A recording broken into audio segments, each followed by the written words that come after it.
নমস্কাৰ মই নয়ন physiotherapist from Guwahati. আজিৰ এই ভিডিঅ'টোত মই আপোনালোকক কঁকালৰ বিষৰ পৰা মুক্তি পাব পৰা এনেকুৱা কেইটামান এক্সাৰচাইজ দেখাম, যিকেইটা এক্সাৰচাইজ আপোনালোকে যিকোনো ধৰণৰ কঁকালৰ বিষৰ কাৰণে কৰিব পাৰিব। আৰু আজিৰ ভিডিঅ'ত দেখুওৱা এক্সাৰচাইজ কেইটা একেবাৰে সিম্পল, আপোনালোকে ঘৰতে থাকি মাত্ৰ 5 পৰা 10 মিনিটৰ ভিতৰতে শেষ কৰিব পাৰিব।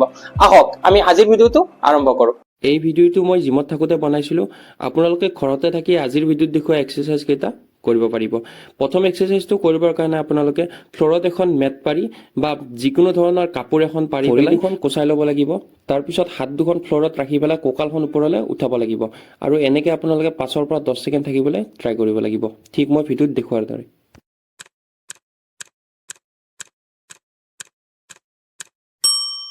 তাৰ পিছৰ এক্সাৰচাইজটোৰ কাৰণে আপোনালোকে যিকোনো এখন ভৰি কোচাই লৈ পেলাই আঁঠুটোৰ পিছফালে ধৰি ভৰিখন যিমান পাৰে ওপৰলৈ উঠাবলৈ ট্ৰাই কৰিব লাগিব আৰু এনেকৈ আপোনালোকে 5 পৰা 10 ছেকেণ্ড থাকিবলৈ ট্ৰাই কৰিব লাগিব।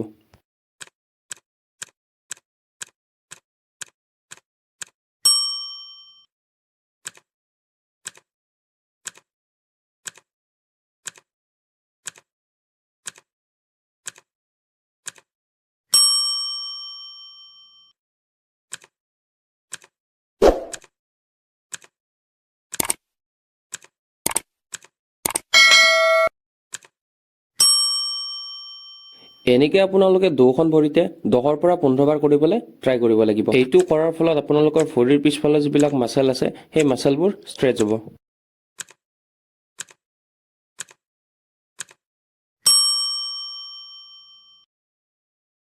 এইবাৰৰ এক্সাৰচাইজটো কৰিবৰ কাৰণে আপোনালোকে দুখন ভৰি কোচাই লৈ পেলাই যিকোনো এখন ভৰি আনখন ভৰিৰ ওপৰত উঠাবলৈ লাগিব, মানে আঁঠুটোৰ ওপৰত। তাৰপিছত আপোনালোকে আঁঠুটোৰ পিছফালে ধৰি আপোনালোকৰ বুকুৰ ফালে টানিব লাগিব আৰু এনেকৈও 5 পৰা 10 ছেকেণ্ড ৰখিবলৈ ট্ৰাই কৰিব লাগিব, মই ভিডিঅ'ত দেখাই থকাৰ দৰে।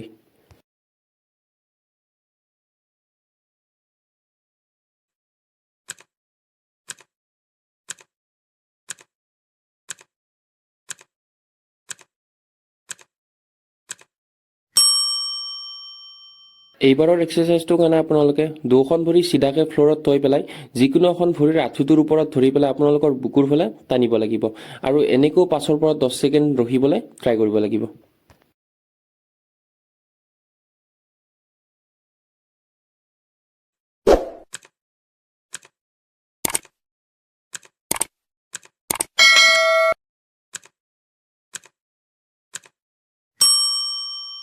এনেকৈ আপোনালোকে দুখন ভৰিৰ কাৰণে 10 পৰা 15 বাৰ কৰিবলৈ ট্ৰাই কৰিব লাগিব।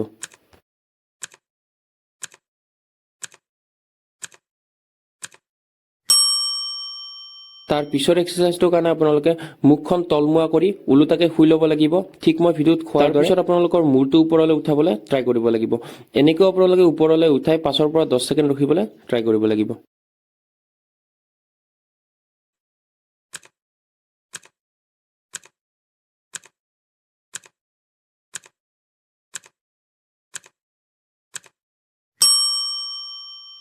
এইবাৰ আপোনালোকে হাতখন চিধা কৰি পেলাই মূৰটো উঠাব লাগিব, ঠিক মই ভিডিঅ'ত কৰাৰ দৰে আৰু এনেকৈও আপোনালোকে 5 পৰা 10 ছেকেণ্ড ৰখিবলৈ ট্ৰাই কৰিব লাগিব।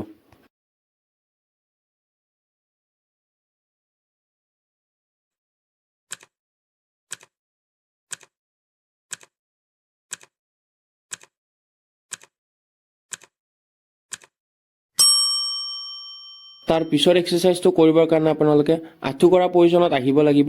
আহি পেলাই আপোনালোকে মই ভিডিঅ'ত কৰাৰ দৰে কঁকালখন তলফালে সোমাই দিব লাগিব। যেতিয়া আপোনালোকে কঁকালখন তলফালে সোমাই দিব, মূৰটো ওপৰলৈ উঠাব লাগিব আৰু যেতিয়া আপোনালোকে কঁকালখন ওপৰলৈ উঠাই দিব, তেতিয়া আপোনালোকে মূৰটো তলফালে কৰিব লাগিব, ঠিক মই ভিডিঅ'ত কৰি থকাৰ দৰে। এনেকৈ আপোনালোকে এইটো এক্সাৰচাইজ 10 পৰা 15 বাৰ কৰিব লাগিব। আজিলৈ এইখিনিয়ে, আশা কৰিছো আজিৰ এই ভিডিঅ'টোৰ পৰা আপোনালোকৰ অলপ হলেও সহায় হ'ব। ইয়াৰ লগতে যদি আপোনালোকৰ কঁকালৰ বিষ ভৰিৰ পিছফালে জিনকৈ নামি যায়, মানে আপোনালোকৰ সাইটিকা বিষ আছে, তাৰ বাবে মই আগতে ভিডিঅ' বনাই থৈছো। আপোনালোকে আই বটনত শ্ব' হৈ থকা ভিডিঅ'টোত ক্লিক কৰি বা ভিডিঅ'ৰ ডিছক্ৰিপশ্যন বক্সত গৈ পেলাইও চাব পাৰিব। ভিডিঅ'টো ভাল লাগিলে লাইক কৰিব আৰু আপোনালোকৰ বন্ধু বৰ্গৰ মাজলৈ শ্বেয়াৰ কৰিবলৈ নাপাহৰিব।